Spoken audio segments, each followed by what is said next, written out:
आज अपन मोमेंटम से या जड़ कॉन्जुगेशन है उसमें डिस्कस करेंगे थ्योरम्स पर या प्रमेय पर।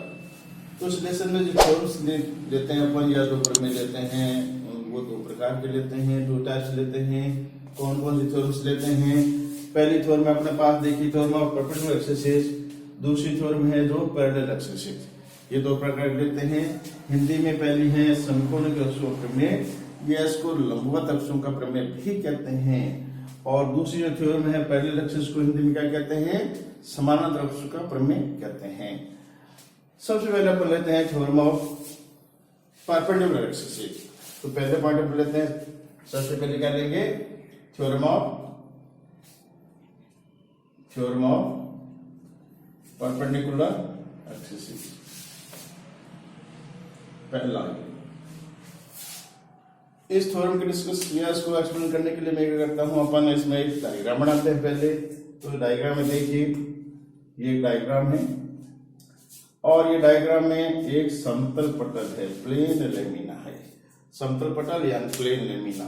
तो पहला पॉइंट आपको ध्यान रखना है, इसमें समतल पटल का यूज किया जाता है, प्लेन लेमिना का यूज किया जाता है। समतल पटल का मतलब हुआ, प्लेन लेमिना का मतलब हुआ यानी ऐसी बॉडीज जिसका कंप्लीट यानी संपूर्ण द्रव्यमान होल मास जो होता है एक ही तल में या एक ही प्लेन में डिस्ट्रीब्यूट हो, एक ही तल में वितरित हो, तो इसका संपूर्ण मास या होल मास जो होता है, संपूर्ण द्रव्यमान जो होता है एक ही तल में वितरित होता है। इसको अपन प्लेन लेमिना कहते हैं। तो ये प्लेन लेमिना होगी।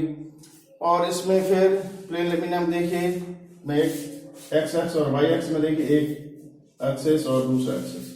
ये एक्स एक्सिस है और ये वाई एक्सिस है। एक्स एक्सिस में एक एक्स पास हो रही है इससे, वाई एक्सिस में भी एक दूसरे एक्स पास हो रही है और तीसरे एक्स यहां से पास करते हैं जेड।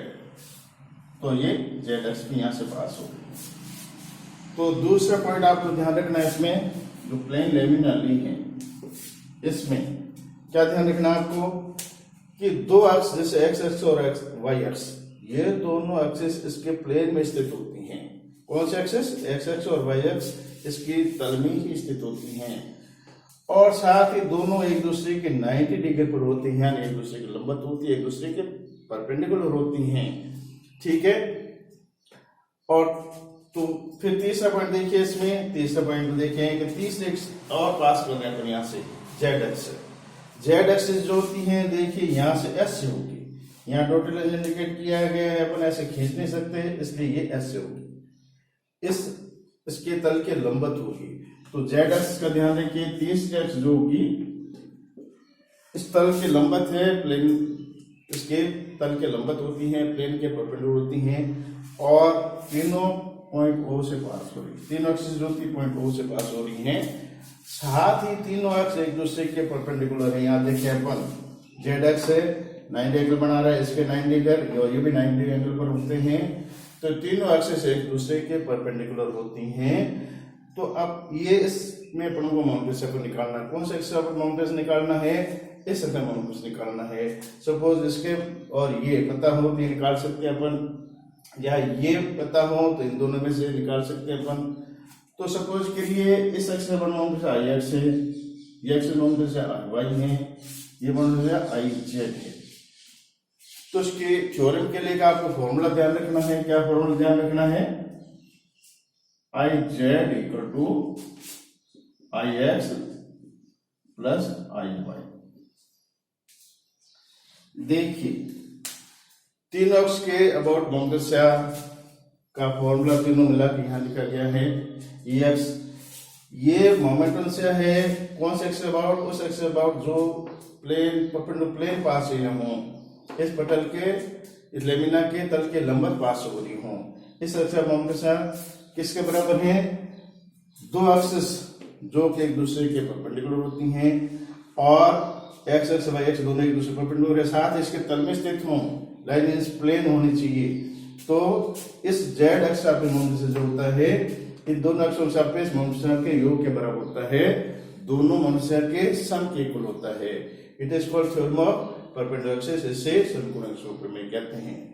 तो ये डायग्राम ध्यान रखिए, ये फॉर्मूला ध्यान रखिए, इसलिए अपन क्या निकाल सकते हैं, क्या बता सकते हैं, इसकी डेफिनेशन बता सकते हैं थ्योरम ऑफ परपेंडिकुलर एक्सिस की।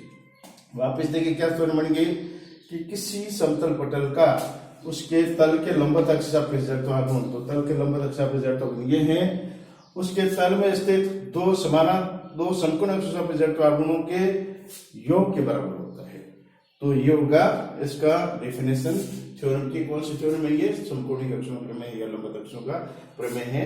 और फिर अपन देखिए कि इस प्रमेय का यूज कहाँ करते हैं, कहाँ यूज करते हैं, तो किसी भी बॉडी का या पटल का मोमेंट्स निकालते हैं जब जैसे गिरिंग का निकालना है, डिस्क का निकालना है, कौन से नंबर निकालना होता है, तो प्राय ये देखा गया है कि इसका मनुष्य उसके व्यास के सापेक्ष डायमीटर का वर्ग निकालना चाहते हैं तो अपन इस थ्योरम या इस प्रमेय का यूज करते हैं। तो ये होगी थ्योरम ऑफ परपेंडिकुलर एक्सिस। दूसरा ले लीजिए अपन, दूसरा कौन सी है? Theorem of parallel axis. तो दूसरे हेडिंग में अपन लेते हैं थ्योरम ऑफ पैरेलल एक्सिस में ध्यान रखिए। दूसरा थ्योरम ऑफ पैरेलल एक्सिस। दूसरे थ्योरम ऑफ पैरेलल एक्सिस में भी आपको ध्यान रखना है। पहले आपको डायग्राम बना देता हूं मैं। कोई बॉडी ले लेते हैं, किसी भी शेप की बॉडी हो सकती है, ध्यान रखिए एक बॉडी ले लेता हूं, ठीक है। और इस बॉडी में एक पॉइंट यहां है, एक पॉइंट यहां है। मान लीजिए सेंटर ऑफ मास से, तो ये सेंटर ऑफ मास से बाहर से कोई पॉइंट निकल रहा है। तो ये बॉडी है और इसमें दो पॉइंट लिए गए हैं। ये पॉइंट सेंटर ऑफ मास को जी से इंडिकेट कर देता हूं, ये किसी पॉइंट ओ से पास हो रही है। तो एक एक्सिस मान लीजिए जी सेंटर ऑफ मास से पास हो रही है, उसको अपन ऐसे इंडिकेट कर देते हैं। ये सपोज करिए इट इज एपी एक्सिस है। एक एक्सिस यहां से पास हो रही है पॉइंट ओ से, और ये ए डैश बी डैश मान सकते हैं अपन। दोनों में जो डिस्टेंस अपना पता होना चाहिए, अभी मास और बॉडी पता होना चाहिए कैपिटल एम है, ठीक है। तो एक बॉडी दर्शाई गई जिसका मास कैपिटल एम है, और एक ए बी एक्स जो पास हो रही है सेंटर ऑफ मास यानी द्रव्यमान केंद्र जी से पास हो रही है इस पिंड के। दूसरे एक्स और पास हो रही है ए डैश बी डैश, जो कि किसी पॉइंट ओ से, बिंदु ओ से पास हो रही हैं। कंडीशन ये है कि दोनों एक दूसरे के पैरेलल हैं, दोनों एक दूसरे के समानांतर है। दोनों में जो डिस्टेंस कितना है, तो दोनों का जो डिस्टेंस स्मॉल आर लिया गया, स्मॉल आर है। तो आपको ध्यान क्या रखना है, एक एक्सिस जो उसके सेंटर ऑफ मास से पास हो रही है उसका मोमेंट हमें पता हो। मान लीजिए सपोज करिए आई जी है, ये सेंटर ऑफ मास से पास अबाउट मोमेंट से होगा आई जी इस बॉडी का, और ये है इस अक्ष पर सपोज करिए मोमेंटम से आपको निकालना है, ये मोमेंटम आपको कैलकुलेट करना है। तो ये मोमेंटम कैलकुलेट करने के लिए ये एक्सिस जो सेंटर ऑफ मास से पास है उसका मोमेंट ज्ञात होना चाहिए, साथ ही इस बॉडी का मास हमें पता होना चाहिए। दोनों पैरेलल एक्सिस के मध्य डिस्टेंस कितनी है, परपेंडिकुलर डिस्टेंस कितनी है, लंबवत दूरी कितनी है, ये हमें ज्ञात होना चाहिए। तो इसके अपन थ्योरम बना सकते हैं। तो आई इक्वल टू क्या हो जाएगा, देखिए आई इक्वल टू हो जाएगा ये आई, इसका हमसे कैलकुलेट करना है, must equal to I g plus m r square. ये थ्योरम होगी, थ्योरम ऑफ पैरेलल एक्सिस होगी। क्या हो गया इसमें कि किसी भी बॉडी या किसी पिंड का मोमेंटम किसी अक्ष के अबाउट कितना होगा, उसके सेंटर मास या द्रव्यमान केंद्र से गुजरने वाले समांतर सापेक्ष जड़त्वाघूर्ण तथा पिंड के द्रव्यमान और दोनों समांतर के मध्य की दूरी के वर्ग के गुणनफल के योग के बराबर होता है। इसे समांतर अक्षों का प्रमेय कहते हैं। तो देखिए क्या होता है इसमें कि moment of inertia of the body about an axis passing through any point, ये passing any point will be equal to sum of moment inertia about a axis passing about a parallel axis passing through the center of mass and product of mass and square of distance between these two axes. It is called theorem of parallel axes. तो ये English में भी आप लिख सकते हैं, इसकी हिंदी में लिख सकते हैं। आपको मेजर पॉइंट्स इसमें ध्यान रखने हैं। और अब इसका यूज क्या करते हैं, कहाँ करते हैं, तो अलग अलग बॉडीज के मोमेंटम निकालते हैं अपन, चाहे रिंग हो, डिस्क हो, स्फीयर्स हो वगैरह।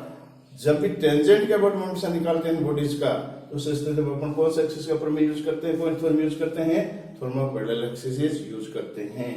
तो ये एक महत्वपूर्ण पार्ट है दोनों एक्सिस मोमेंटम कैलकुलेट करने की या ज्ञात करने की।